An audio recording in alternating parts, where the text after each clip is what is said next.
എല്ലാവരും റെഡിയല്ലേ? ഈ നാടകം കഴിയുന്നത് വരെ ഈ നാടകത്തിൽ നിങ്ങൾ അവതരിപ്പിക്കുന്ന കഥാപാത്രങ്ങൾ ഇത് മാത്രമേ നിങ്ങളുടെ മനസ്സിലുള്ളൂ. നമസ്കാരം. പ്രധാന വാർത്തകൾ. ജാതിവെറിയുടെ പേരിൽ ദുരഭിമാന കൊല. ദളിത് യുവാവിനെ തല്ലിക്കൊന്നു. ഒരു ദുരഭിമാന കൊല അത് ടി വിയിൽ കാണുകയും അത് കണ്ടപ്പോൾ തന്നെ കുട്ടിക്ക് ഭയങ്കര അസ്വസ്ഥത ഉണ്ടാവുക. കുട്ടി TV ഓഫാക്കുകയും ചെയ്യാം. ഈ ടിവിയിലൊക്കെ ചീത്ത വാർത്തകളാണല്ലോ, എനിക്ക് പേടിയാവുന്നു. അപ്പോഴാണ് മുത്തച്ഛൻ പറയാണ് പണ്ട് കാലത്ത് ഇങ്ങനെയുള്ള ജാതിപറി ഉണ്ടായിരുന്നു. മോൾക്കറിയോ, മനുഷ്യനെ മനുഷ്യനായി കാണാത്ത ജാതി പിശാചിന്റെ ക്രൂര താണ്ഡവം നമ്മുടെ നാട്ടിലെ പണ്ട് മുതലേ ഉണ്ടായിരുന്നു. അത്തരം വേർതിരിവുകളെ നമ്മൾ തൂത്തെറിഞ്ഞത് ഒരു മഹാസമരത്തിലൂടെയായിരുന്നു. വൈക്കം സത്യാഗ്രഹം.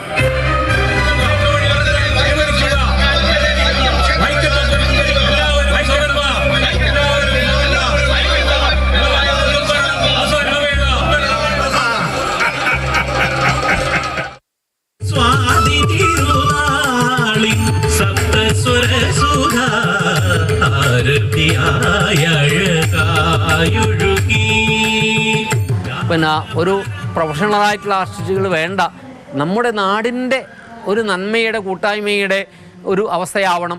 ഇതിൽ ഇതര മതസ്ഥരും ഈ നാടകത്തിൽ എന്ത് ചെയ്യുന്നുണ്ട്, അഭിനയിക്കുന്നുണ്ട്.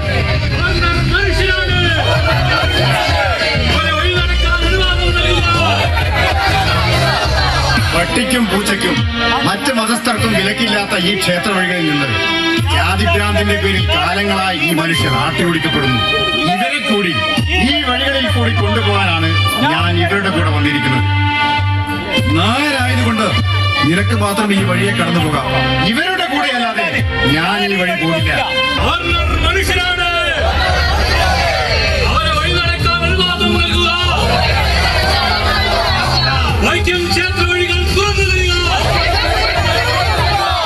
വൈക്കം സത്യാഗ്രഹം എന്ന് പറഞ്ഞൊരു മഹാസാഗരം പോലുള്ളൊരു സംഭവമാണ്. അതിൽ നിന്നുള്ള നാടകീയ മുഹൂർത്തങ്ങൾ നിറഞ്ഞ സിറ്റുവേഷൻസ് ചേർത്താണ് ഈ നാടകം തയ്യാറാക്കിയിരുന്നത്.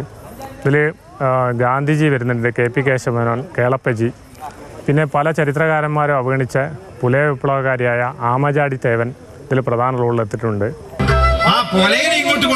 പൂത്തോട്ട ശിവക്ഷേത്രത്തിൽ പുലയന്മാരെ കയറ്റി ബ്രാഹ്മണന്മാരാക്കി മാറ്റാൻ സമരം ചെയ്ത പുലയ വിപ്ലവകാരി.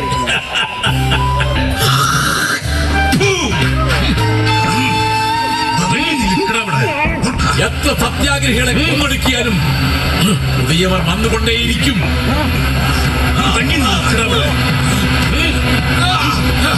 തെളിഞ്ഞുകൊണ്ടേയിരിക്കും.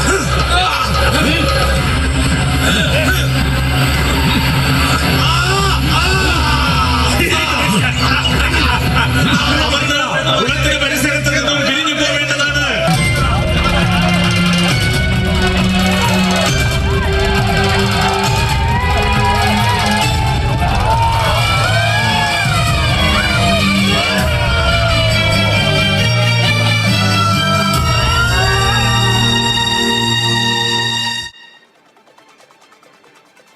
മാതൃഭൂമി ക്യാമറമാൻ മനോജ് പയ്യന്നൂർ ചേരുന്നുണ്ട്. Good morning Manoj. ഒരുപാട് സന്തോഷം തോന്നുന്നു ഇങ്ങനെ ഒരു റിപ്പോർട്ട് കണ്ടപ്പോൾ. ഒരു നാടിനെ ഒന്നാകെ ഇങ്ങനെ ഒരു നാടകത്തിന് വേണ്ടി ഒരുമിച്ച് ചേർക്കുക, ആ നാടകത്തിൻ്റെ വിഷയം ഇങ്ങനെ വൈക്കം സത്യാഗ്രഹമാവുക, മലയാളി എന്നതിൽ ഒരുപാട് അഭിമാനം എനിക്ക് തോന്നുന്നുണ്ട്. കൂടുതൽ വിശേഷങ്ങൾ പറയും മനോജ്. Good morning. മുത്തി പറഞ്ഞത് തന്നെയാണ് അതിൻ്റെ ഏറ്റവും വലിയൊരു പ്രത്യേകതയും. കാരണം നമ്മൾ സാധാരണ ക്ഷേത്രത്തിൽ ഉത്സവത്തിനൊക്കെ വളരെ പ്രൊഫഷണലായിട്ടുള്ള നാടക ടീമുകളെ വിളിച്ച് നാടകം കളിക്കും. അങ്ങനെയൊക്കെയാണ് നമ്മൾ ക്ഷേത്രങ്ങളിൽ നാടകം കണ്ടുകൊണ്ടിരുന്നത്. പക്ഷേ ഇത് ഉത്സവത്തിൻ്റെ ഭാഗമായിട്ടോ അങ്ങനെയൊന്നല്ല. നമ്മുടെ ചരിത്രത്തിലെ ഒരു സുപ്രധാന സമരമായ വൈക്കം സത്യാഗ്രഹത്തിൻ്റെ 100ാം വാർഷികത്തിന് ഒരു ക്ഷേത്രം തന്നെ ആ ഗ്രാമത്തിലുള്ളവരെ മാത്രം ഉൾപ്പെടുത്തി ഈ ഒരു നാടകം ഒരുക്കുന്നു. ശരിക്കും ഒരു ഉത്സവ അന്തരീക്ഷം തന്നെയാണ്. ഒരു ഗ്രാമം മുഴുവൻ ഒന്നിക്കുകയാണ് അവിടെ.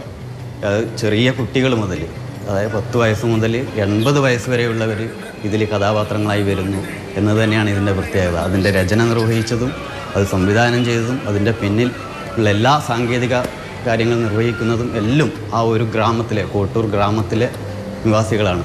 എല്ലാ ദിവസവും അവരിപ്പോൾ റിഹേഴ്സൽ, നമ്മൾ ചിത്രീകരിച്ചിരിക്കുന്നത് റിഹേഴ്സലാണ്. ആ റിഹേഴ്സലിന് 100ഓളം ആളുകൾ എല്ലാ ദിവസവും അവിടെ പങ്കെടുക്കുന്നു. ശരിക്കും ഒരു ഉത്സവാന്തരീക്ഷം തന്നെയാണ്. അത് ഒരു ക്ഷേത്രത്തിൻ്റെ ഉത്സവമല്ല, ശരിക്കും ഇതിൻ്റെ ഒരു വൈക്കം സത്യാഗ്രഹത്തിൻ്റെ 100ാം വാർഷികത്തിന് ഇങ്ങനെ ഒരു നാട് ഒന്നിക്കുന്നു അതിനെ ആഘോഷിക്കാൻ വേണ്ടി എന്നത് വളരെ എടുത്തു പറയേണ്ടുന്ന ഒരു പ്രത്യേകതയാണ്. മോത്തി പറഞ്ഞതുപോലെ വളരെയധികം സന്തോഷം തോന്നുന്നുണ്ട് അങ്ങനെയുള്ള കാര്യങ്ങൾ കാണുമ്പോൾ. തീർച്ചയായിട്ടും